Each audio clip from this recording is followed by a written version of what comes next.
ज्येष्ठ पार्श्वगायिका आशा भोसले यांचं काल वृद्धापकाळानं निधन झालं आणि त्यांच्या निधनानंतर कोल्हापुरातील त्यांचं बालपण आणि त्यांच्या एकूणच आठवणींना उजाळा आहे तो मिळताना बघायला मिळतोय।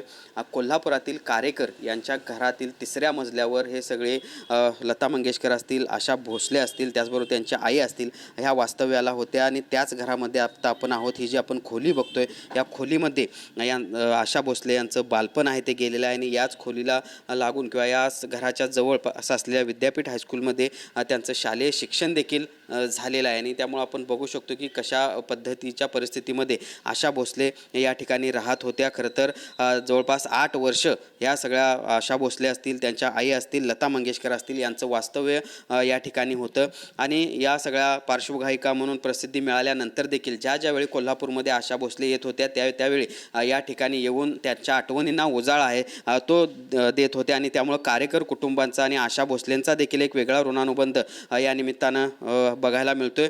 त्यामुळे एकूणच ज्या पद्धतीनं आशा भोसले यांचं बालपण कोल्हापूरमध्ये गेलं, त्यानंतर शालेय शिक्षण देखील त्यांनी या ठिकाणी केलं आणि जे काही क्षण त्यांनी 8 ते 10 वर्ष या सगळ्या घरामध्ये या खोलीमध्ये घालवले त्यांच्या आठवणींना आता पुन्हा एकदा उजाळा मिळताना दिसतोय।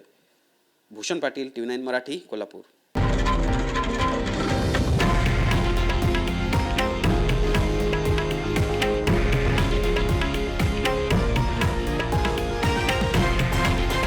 हे आहे देशातील नंबर 1 न्यूज नेटवर्क आणि आपण पाहत आहात TV9 मराठी, एकमेव।